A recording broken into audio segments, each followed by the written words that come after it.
오늘 하나님의 말씀은 사사기 8장 33절로 35절 말씀을 핵심 구절로 하겠습니다. 그래서 단락은 8장 33절서부터 9장 6절에 이르는 이야기까지의 내용을 다 살펴보도록 하겠어요. 여러분이 이제 이 사사기를 우리가 많이 이렇게 진행을 해왔잖아요. 이렇게 딱 읽을 때 느낄 거예요. 앞에 많은 여러 사사들이 나왔어요, 우리가. 그 사사들에 비해서 기드온이라는 이 사사가 아이고 심각한 결함을 지니고 있구나. 이게 사사가 되기에는 상당히 부족한데도 하나님께서 사사로 세우셨구나. 어떻게 이런 사람이 사사가 될 수 있을까? 이런 거를 이제 느낄 수 있을 거예요. 그게 우리의 모습이에요. 하나님이 놀라운 은혜로 그렇게 부족함에도 불구하고 결함이 있음에도 불구하고 하나님께서는 자비롭고 은혜롭고 노하기를 더디하시며 인자하시고 진실하신 거예요. 우리에게 사랑의 손길로 구원을 언약을 하셨기 때문에 신실하게 이루어 가신다 이 말이에요. 기드온을 보면 이제 여러 가지 차원에서 이스라엘 민족이 하나님을 섬기고 의지하고 순종하는 그런 믿음을 가지도록 해야 되는데 오히려 그런 믿음을 떠나도록 만들어요. 그래서 결과를 보면 이 결과하고 믿음이라는 이런 관점에서 볼 때 이스라엘이 이제 기드온을 기점으로 해가지고선 급격하게 믿음이 하강세를 타기 시작하는 거예요. 떨어지는 것입니다, 여러분. 이 사사기 전체의 내용을 이렇게 쭉 볼 때 이 이야기가 전개되어 나가는 사사기에서 기드온을 해서 하나님을 믿는 믿음이 정점에 있다가 거기서부터 이제 밑으로 스키 슬로프 내려오는 것처럼 내려오기 시작하는 거예요. 이런 시대는 별로 좋은 게 아니죠. 그리고 그런 역할을 맡는다는 게 얼마나 나쁜 것입니까? 사사 기드온을 보면 이스라엘을 이제 미디안의 손에서 구원해냈어요. 이스라엘 종족을 아예 멸망시키려는 미디안 아주 악질이죠, 진짜로. 그런데 그 손에서 구원했다. 이거는 상당히 이스라엘 역사에 굉장히 긍정적 영향이에요. 그런데 우리가 좀 이성으로 냉정하게 판단을 해보면 기드온은 좋은 긍정적 영향보다 이스라엘에 훨씬 더 많은 부정적인 영향을 끼쳐요. 그 이스라엘에 끼친 악영향, 이게 그가 죽은 후에도 계속되는 거예요. 그게 이제 오늘 살펴볼 아비멜렉을 통해서도 그걸 우리가 또다시 확인해 볼 수가 있는데 이 아비멜렉이라는 인물이 이스라엘에 굉장히 큰 타격을 가하는 거예요. 그래갖고 급속히 하강세를 가기 시작하는 데다가 힘을 엄청나게 보태는 겁니다, 이게. 그러니까 가속도가 얼마나 붙겠어요. 그래서 우리도 이런 인생이 한 번뿐인 인생을 이렇게 살면 안 되겠구나라는 걸 우리 한번 생각해 봐야 돼요. 오늘 중심 인물이 이제 아비멜렉이에요. 이 아비멜렉의 삶은 마태복음 26장 52절에 예수님께서 뭐라고 말씀하셨냐면 칼을 가지는 자는 다 칼로 망하느니라 이렇게 말씀하셨어요. 베드로에게 하셨죠. 그 말씀이 확고한 진리라는 것을 우리는 성경 속에서 오늘 이 아비멜렉의 사례에서 일생의 삶에서 그대로 우리가 볼 수 있어요. 아비멜렉이라는 이 한 사람은 세상 사람들이 추구하는 욕망을 그대로 따라가는 거예요. 그리고 그걸 채우기 위해서 칼을 들어가지고선 자그마치 70명이나 되는 형제들을 다 몰살한 거예요. 결국 자기 자신도 어떻게 해요? 비참한 종말을 맞이한 겁니다. 이게 뭐냐면 씨앗을 뿌린 대로 씨앗을 심은 대로 거두는 거예요. 칼로 그렇게 했으니까 칼로 망한 겁니다. 아비멜렉의 삶을 통해 우리가 깨닫는 진리 하나, 심고 뿌린 대로 거둔다는 거예요. 이 아비멜렉의 이야기가 단순하게 이런 인과응보의 이야기만을 얘기하냐, 그것을 가르치고 또 더 깊은 이야기를 하고 있는 것입니다. 바로 제가 거듭 말씀드리지만 사사기 전체에서 이스라엘 민족이 이제 하강 국면, 믿음의 관점에서 볼 때 세상을 향하기 시작하고 하나님께 등을 돌리는 그런 국면이 시작이 되었다라는 거예요. 여기서 우리는 특별히 중요하게 놓치지 않아야 할 것이 있어요. 이스라엘의 이런 삶이 그들이 어리석었고 지혜가 부족했고 무지하면서 고집스럽고 완고하고 죄악된 본성이 특별히 강했냐? 아니라는 것입니다. 그것이 바로 나의 모습이고 우리의 모습이라는 거예요. 몇천 년이 지난 오늘도 이스라엘과 똑같은 일들이 재현되고 반복되고 우리의 삶 속에서 그대로 일어나고 있는 걸 우리는 오늘날에도 우리의 두 눈으로 똑똑히 보고 온몸을 우리가 체험하고 있어요. 그리고 그 속에 내가 있다 이 말이에요. 나 역시 이런 이스라엘과 하나도 다르지 않다는 걸 여러분은 깨달아야 돼요. 그리고 그걸 볼 수 있어야 돼요. 그래서 결국 어떻게 하자는 얘기예요? 주의하자는 거예요. 조심하자는 거예요. 경계하자는 거예요. 깨어있자는 겁니다. 그래서 하나님이 우리에게 이 말씀을 주시고 우리에게 역사를 갖다가 보도록 하는 것이지, 아니 그 뭐 지식으로 과거의 그런 재미있는 이야기로 신화와 전설과 전래 동화로 우리에게 주신 게 아니라는 거예요. 우리는 이 이야기를 통해서 나를 거울처럼 되새겨 볼 수 있어야 돼요. 그래서 같은 어리석음을 똑같이 반복하지 않아야죠. 이 아비멜렉 이스라엘 역사에서 굉장히 어두운 역사의 한 장입니다. 아비멜렉은 사사로 분류되지가 않습니다. 그가 삶 속에서 일으킨 사건, 이건 일탈이에요. 일탈. 궤도를 벗어난 거예요. 정상적인 게 아닌 비정상이라 이 말이에요. 무엇보다도 우리 이 사사 아비멜렉이라고 부를 수 없는 이야기가 왜냐하면 그가 이스라엘을 이방인의 손에서 구한 적이 없어요. 사사라고 그러면 어떻게 해야 돼요? 이방인의 손에서 이스라엘을 구원해야 되죠. 하나님께서 보내셨기 때문에. 그런데 그는 그런 적이 없습니다. 이스라엘 오히려 역사에 엄청난 악영향을 무지무지하게 끼친 거예요. 여러분 지금 우리가 앞에서 여기 9장, 8장까지 이런 이야기를 봤을 때 이스라엘 민족 공동체의 큰 위협은 밖에서 오는 거예요. 생존 자체가 굉장히 힘든 정도의 위협이 밖에서 왔는데 이 아비멜렉 이후부터는 이스라엘 지도자가 이스라엘 공동체 생존에 위협을 주기 시작을 하는 경우들이 나오고 있어요.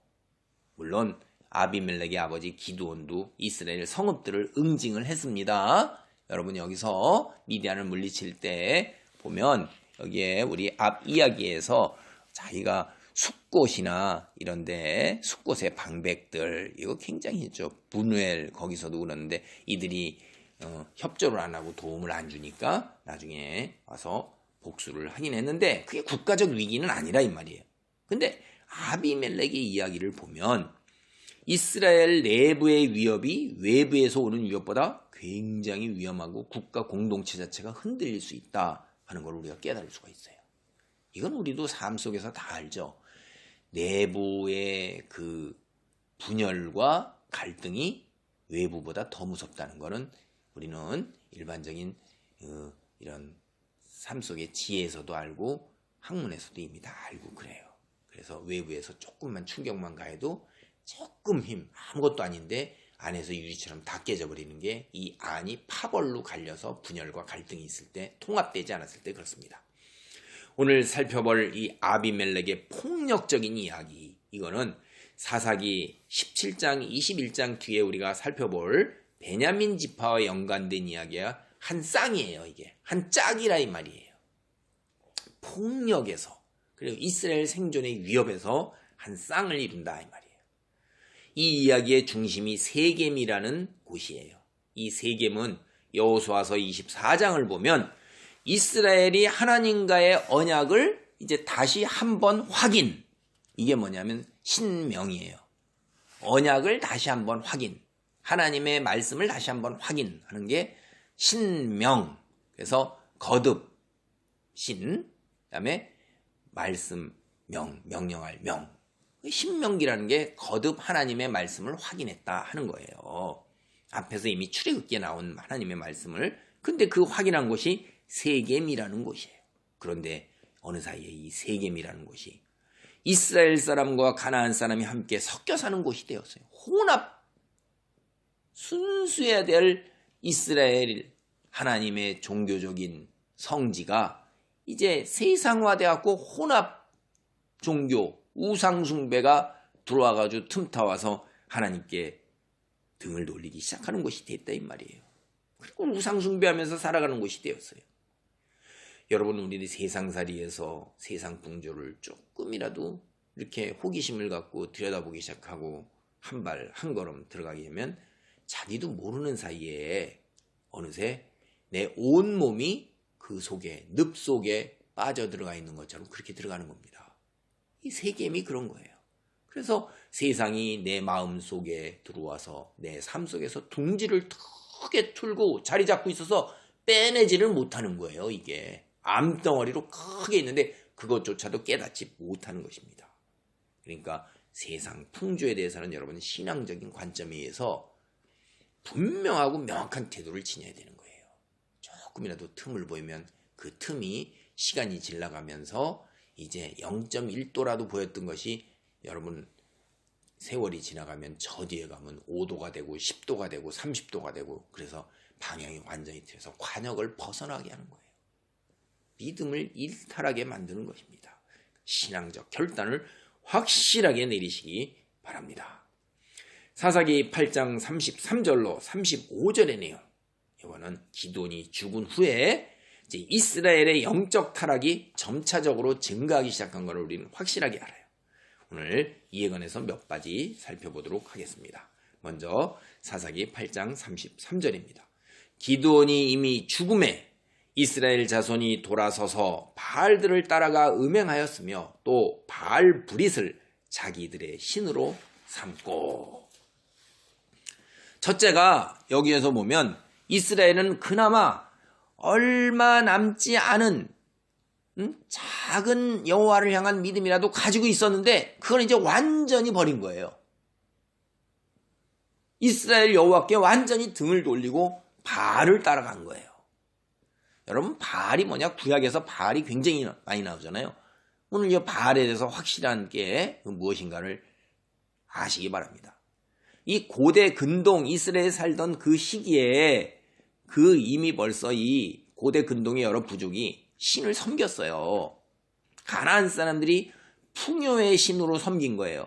그리고 이제 신전을 만신전 온갖 신을 다 모아놓은 그 신전을 지어놓고 거기다가 온갖 신을 다 모아놨어요. 그 중에서 굉장히 중요한 신으로 손가락으로 꼽을 수 있는 신으로 섬긴 신이 바알이에요. 바알. 근데 바알은 원래 그 의미가 로드예요. 로드. 그러니까 주인, 소유자 이런 뜻이에요. 그래서 바알이 땅의 주인이고 하늘의 주인이고 지역에 따라서 이제 그런 의미를 지니고 있어요. 이게 바알은 그러니까 땅의 주인이나 하늘의 주인이면 땅에서 풍요로운 생산, 하늘에서 비가 내려서 풍요로운 생산. 그러니까 이게 풍요를 관장하는 대단히 중요한 신이라 이 말이에요. 그렇죠?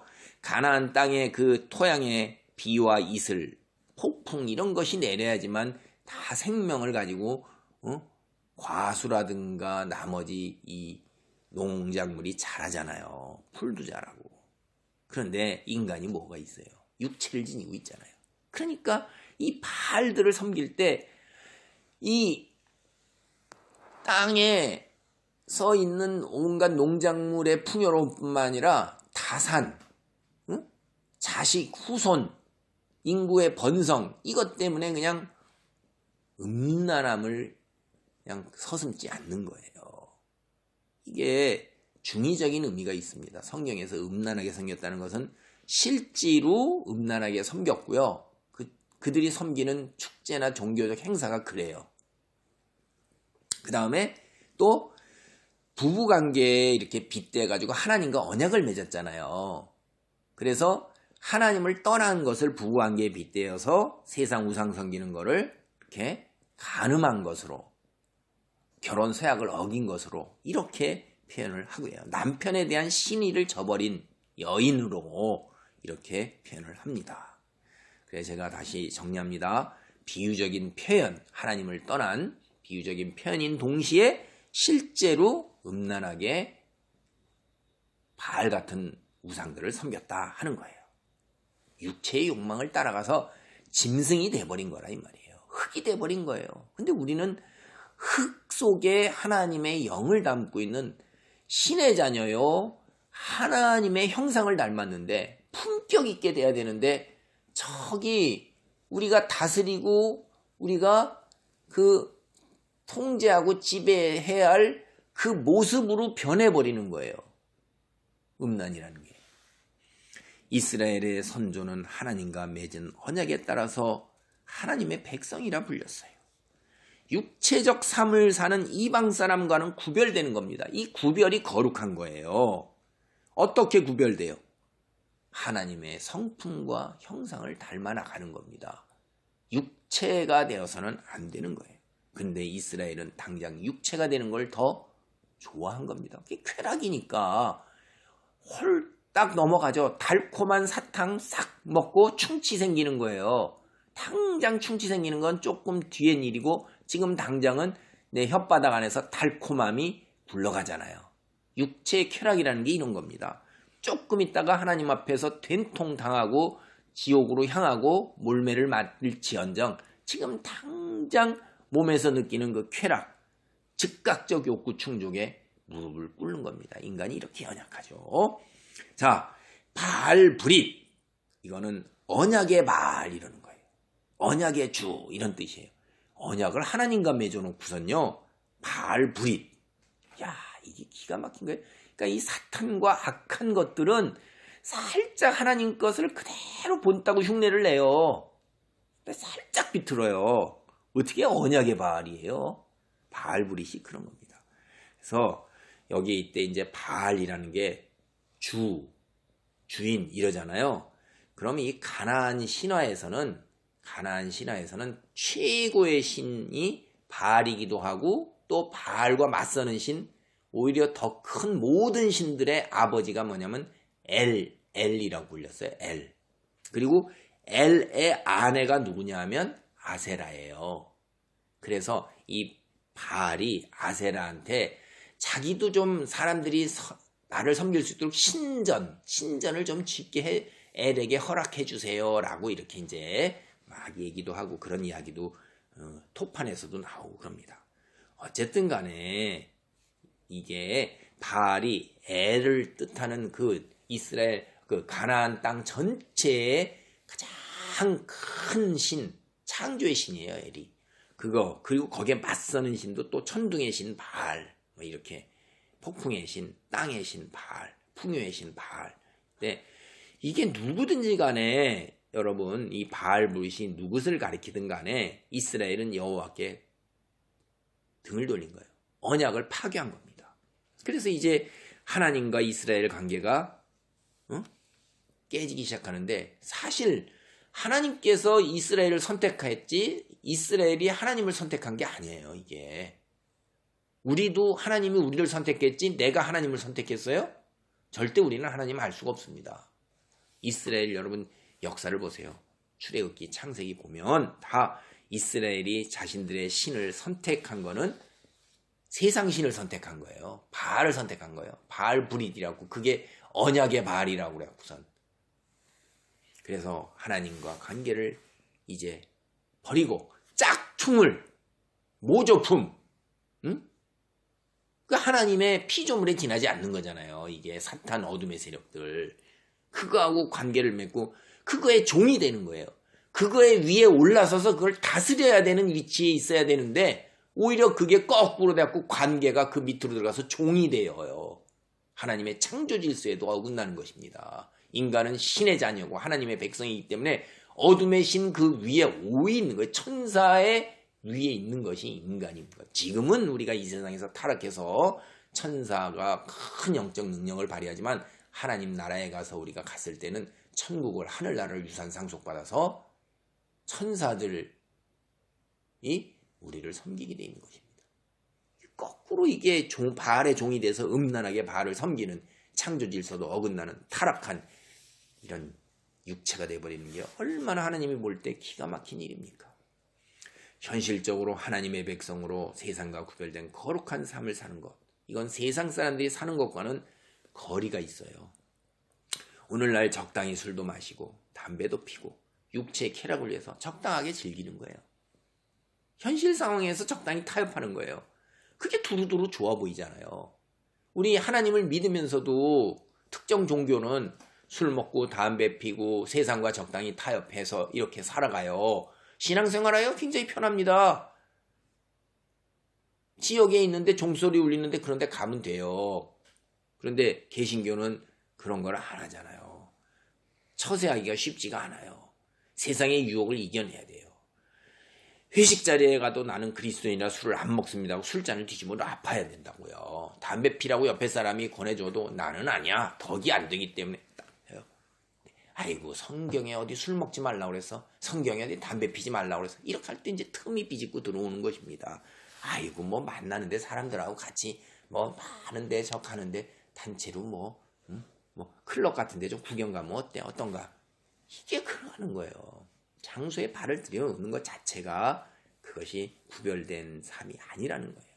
하나님을 믿더라도 세상 유혹을 이겨내고 거룩한 삶을 사는 것, 이거 굉장히 어려운 거예요. 근데 하나님 믿지 않으면 그게 지혜예요. 같이 어울리는 게 지혜죠. 공동체 안에서 딱지 붙이지 않고 낙인이 붙지 않는 거니까. 이스라엘이 세상의 유혹 넘어간 것 아주 자연스러운 일이라고 저는 봐요. 하나님에 대한 확고하고 분명한 게 없으면 넘어가요. 우리가 모두가 그 정도밖에 안 된다는 거예요. 이스라엘이 특별한 게 아니에요. 못난이가 아니라는 거예요. 인간은 모두 이스라엘과 다를 바가 없다는 거예요. 그러니까 우리는 여기서 어떻게 돼요? 분명하고 확고한 입장을 택하고 세상 유혹에 넘어가지 않도록 늘 경계해야 되는 거예요. 이게 오늘 하나님이 우리에게 주시는 말씀이라 이 말이에요. 오늘 사사기 8장 34절입니다. 이스라엘 자손이 주위의 모든 원수들의 손에서 자기들을 건져내신 여호와 자기들의 하나님을 기억하지 아니하며, 둘째, 이스라엘은 자신들을 가나안 적들의 손에서 구원하신 하나님을 기억하지 않았어요. 이 구약성경 원문을 보면 자신이 일부러 기억을 잃어버린 것을 뜻하는 낱말, 그게 이곳에 사용된 낱말이에요. 일부 기억하지 않는 거예요. 우리가 깜빡깜빡 기억하지 못할 수도 있잖아요. 그런 말이 아니라는 거예요. 이 낱말이. 일부러 기억하지 않는 건 뭐예요? 외면해버렸다는 거죠. 그걸 기억하면 우리가 어떻게 돼요? 이 세상에서 우리 경험에 다 알죠. 마음의 부담이 돼요. 하나님의 말씀이 내 속에 딱 있을 때 그게 가시가 돼서 적당히 타협해서 적당히 두루두루 원만하게 처세하려는데 이게 가시같이 이게 불편하다고. 그러니까 그 말씀을 싹 외면하고 빼버리고 기억하지 않는 거예요. 의도적인 것입니다. 이스라엘은 과거 선조시부터 기드온이 죽기 전까지 하나님께서 베푸신 그 구원의 은혜에 적합하게 살지 않았어요. 그걸 지적하는 거예요. 기억하지 않았다 하는 말이 일부러. 하나님이 기드온을 통해서 가나안의 적으로부터 구원하신 것, 하나님의 손길 바로 다 있잖아요. 그런데 어떻게 했어요? 하나님의 은혜에 감사하지도 않고 하나님의 은혜에 부응하지도 않았어요. 그리고 나아가서 기드온도 그 자손도 대접하지 않은 거예요. 우리는 때로 하나님의 말씀에 순종하는 것, 그게 내게 큰 손해나 희생이 됩니다. 현실적으로 지금 당장. 그리고 때로는 감당하기 굉장히 힘들어요. 그래서 하나님의 말씀이 무엇인지 알면서도 외면하고, 그 다음에 때로는 아전인수격으로 해석을 해요. 아전인수격으로. 문맥상에서 하나님이 전하는 정확한 메시지가 아닌 내 식으로 곡해하는 아전인수식으로 해석해야 하고, 그래야 내 마음이 편해요. 그래서 세상에는 그런 가짜, 거짓 선지자, 거짓 목회자가 있는 거예요. 구약에도 두루두루가 거짓 선지자들이 드글드글하게 넘쳤습니다. 죄송합니다. 너무나도 많아요.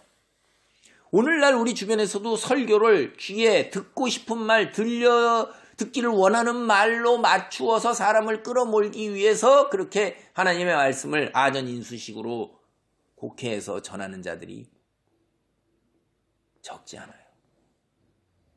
하나님의 말씀을 바로 전하면 굉장히 불편해요. 제가 어느 때 미국에서 어떤 목사님이 제가 하는 설교를 딱 듣더니 지옥에 관해서 얘기했다고. 지옥에 관해서 요즘 누가 이야기하냐고. 그런 얘기를 하는 거예요. 죄를 지적하는 걸 누가 얘기하겠어요. 그 다음에 간음하지 말라. 이렇게 얘기하면 누가 좋아하겠어요. 그러니까 그런 것들은 다 제외시켜놓고 내려놓고 다 없는 거예요. 축복입니다. 사랑합니다. 축복합니다. 형통할 것입니다. 비전을 가지십시오. 꿈을 가지십시오. 기도하면 될 것입니다. 두드리고 구하고 찾으면 여러분 두드리고 구하고 찾고. 뭘 두드리고 구하고 찾아요? 세상에 돈 버는 거, 건강, 사업 잘 되는 것, 죄다 그런 거죠. 하나님이 거기서 두드리고 구하고 찾는 게 그런 거예요? 주님의 뜻 안에 머물면서 주님의 뜻대로 구하면 무엇이든지 너희에게 이루어지는 것이 그런 거예요. 주님의 뜻은 영원히 누리는 것이지 가짜가 아니에요. 썩어질 것이 아닌데 마치 지금 당장 즉각적인 것. 여러분 성경을 잘 여러분 읽어보세요. 여러분도 일부러 기억하지 않는 자에 속하지 않은가를 살펴보시라 이 말이에요. 국어 시간에 그렇게 배운 문단 요약과 문맥 속에서 전체의 줄거리를 요약하면서 왜 성경은 그렇게 안 보세요? 우리 모두 이스라엘이 그랬듯이 세상 속에서 현실을 이겨낸다는 것 굉장히 어렵고 쉽지 않은 일이라는 거예요. 사사기 8장 35절입니다. 또 여룻바알이라는 기드온이 이스라엘에 베푼 은혜를 따라 그의 집을 후대하지도 아니하였더라. 여러분 세 번째 이스라엘은 자신이 한때 은인이라고 생각했던 기드온의 자손 적절한 대접을 하지 않은 거예요.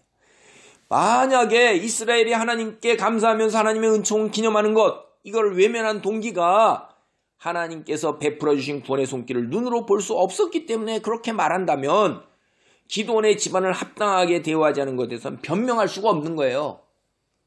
응? 네 선조의 구원의 손길은 모른다 할지라도 당장 기드온은 너희가 당대에 다 겪었지 않냐. 뭐라고 그럴게. 이스라엘은 하나님만 무시하는 게 아니라 사람의 자기들에게 은혜를 베푼 사람까지도 외면하는 거예요. 이거 세상 관점에서 볼 때 이거 뭐냐면 네 글자로 배은망덕이에요. 등에다 칼 꽂는 겁니다. 이거 참 천박한 거예요. 정말로 아주 천박한 거예요. 저질 중에 저질이에요 이게. 이런 인간과 상종하면 안 됩니다. 근처에 가지도 말아야 돼요. 공기도 오염될 뿐만 아니라 내 삶이 망가져버려요. 이 사람들이 내 등에다 깔 꽂기 때문에. 자, 한 걸음 더 깊이 생각해 볼까요? 기드온의 집안은 이스라엘로부터 무시당하는 게 사실은 이게 심은 대로 뿌린 대로 거두는 거예요. 기드온이 하나님을 공경했어요?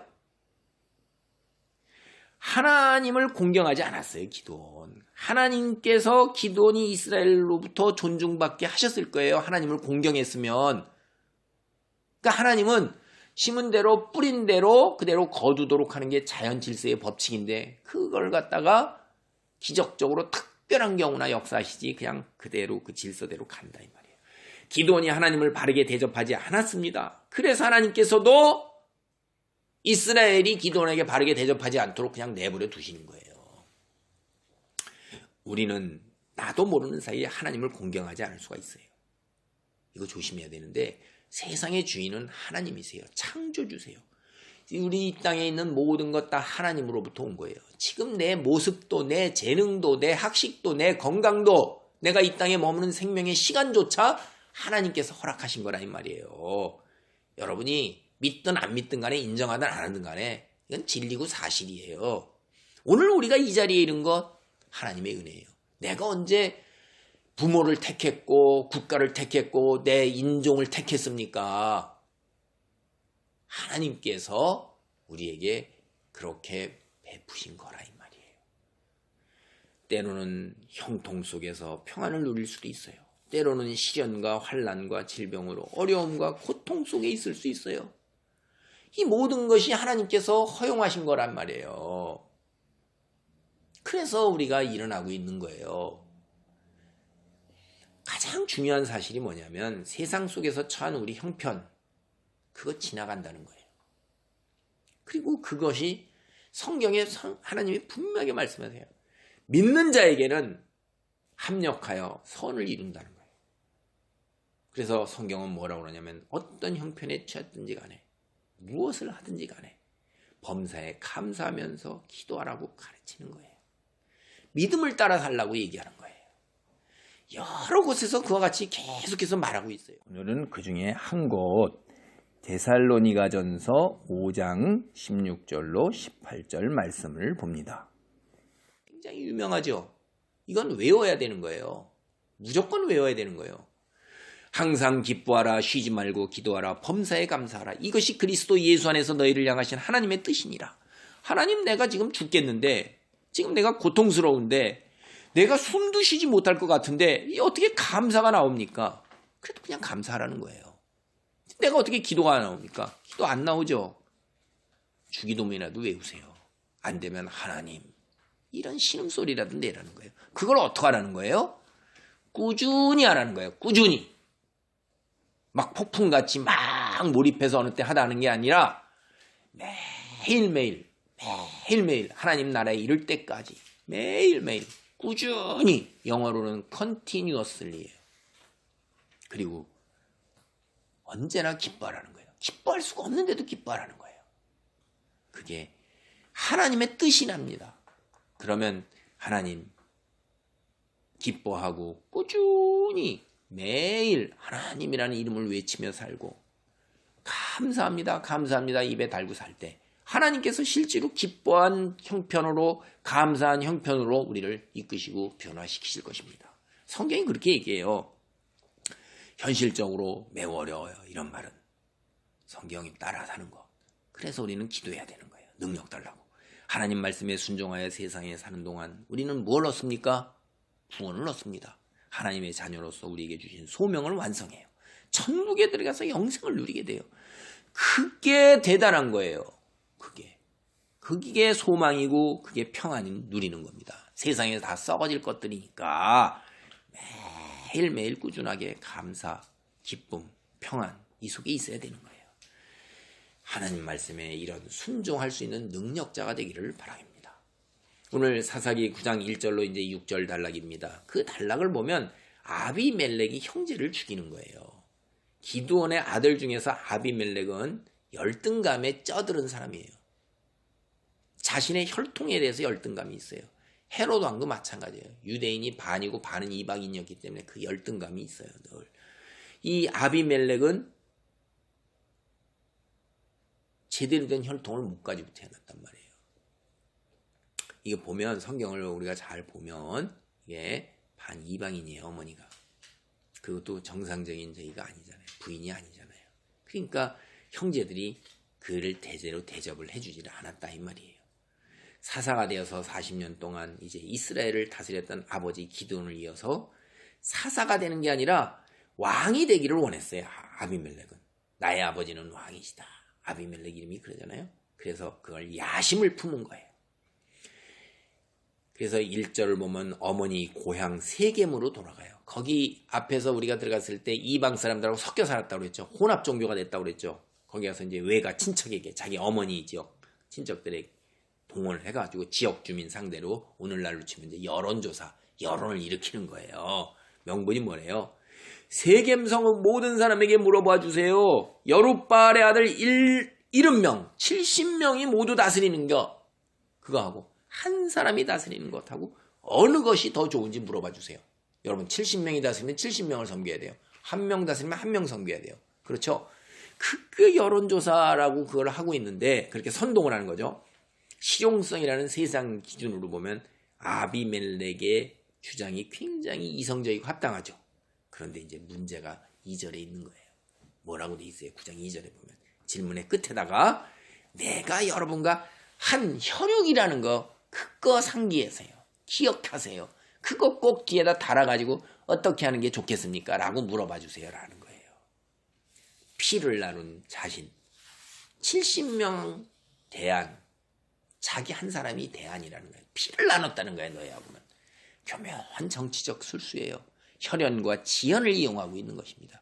세겜의 어머니 있는 곳에 자기 지연 가서 그다음에 혈연을 이용해가지고서 나는 너희하고 피를 나눴다. 야, 오늘날 어때요? 오늘날 예나 지금이나 인간은 혈연과 지연을 내세우면서 무리를 짓고 있어요. 아비멜렉의 계략이 정확히 들어맞았어요. 여기 보면 세겜 사람들이 한 형제, 그렇지, 한 명 이래가지고 동요되어서 이제 은 70세겔까지 지원을 해줘요.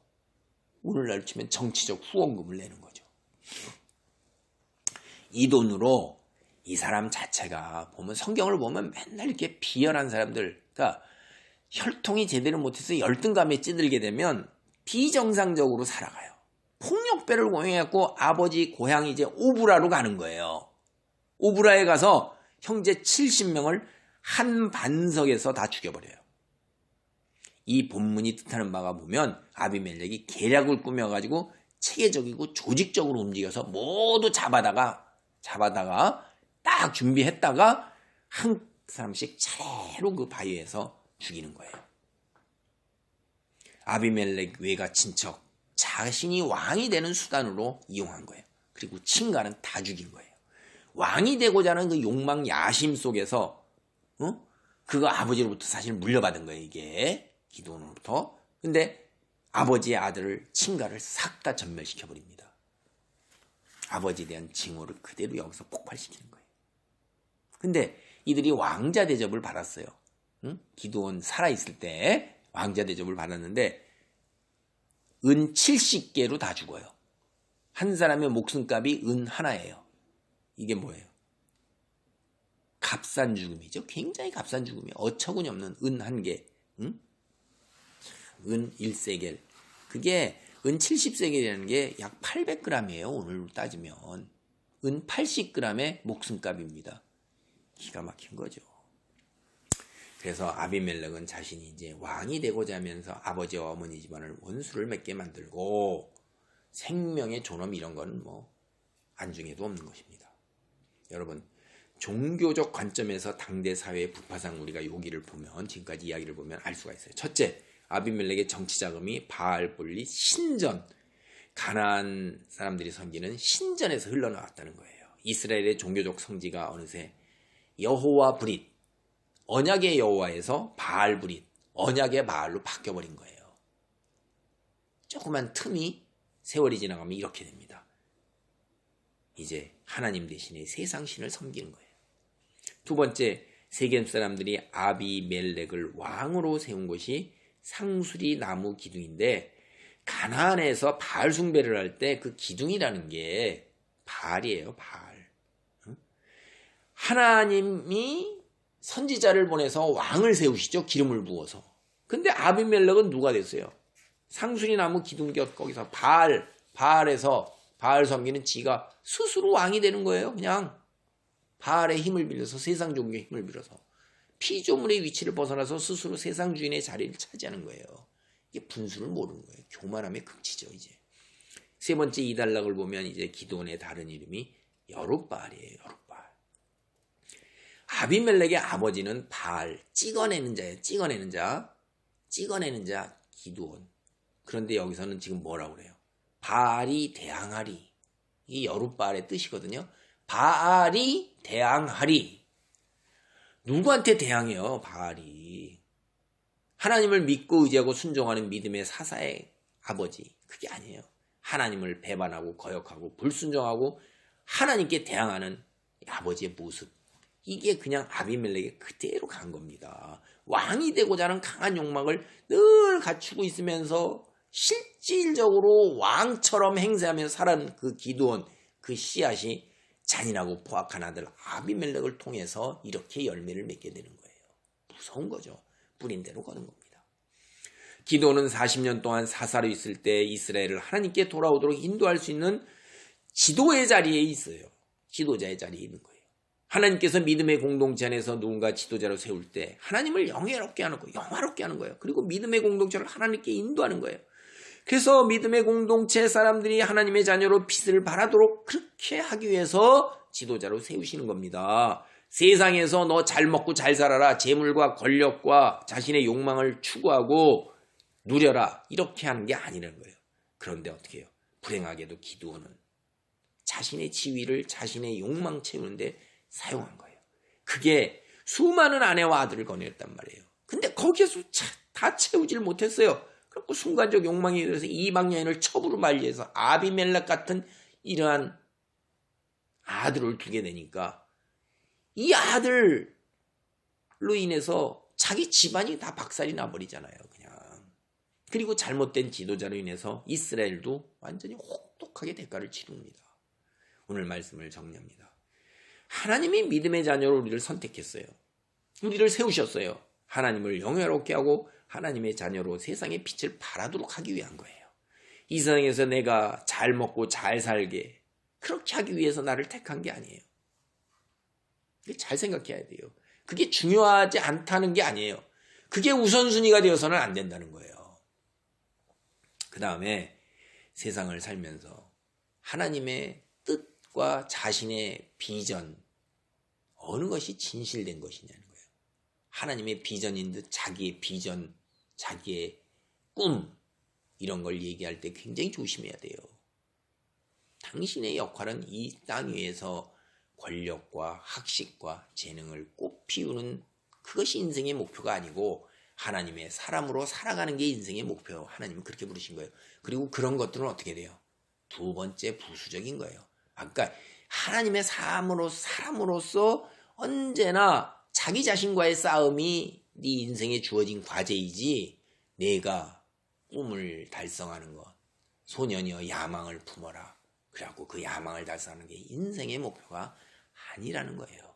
그런 것들은 하나님의 사람으로 우뚝 섰을 때에 살고자 노력할 때에 곁에서 같이 그러한 삶을 사는데 도구와 수단으로 다가오는 것입니다. 그게 중요하지 않다는 게 아니라 그게 우선순위가 되어서는 안 된다는 거예요. 그러면 여러분 세상살이조차도 파멸로 끝난다 이 말이에요. 부르신 삶의 자리에서 하나님께서 우리에게 주신 그 소명을 감당하는 능력자가 되기를 바랍니다. 이러한 능력자가 되기 위해서 꾸준하게 기도하는 믿음의 삶이 되기를 바랍니다. 아멘.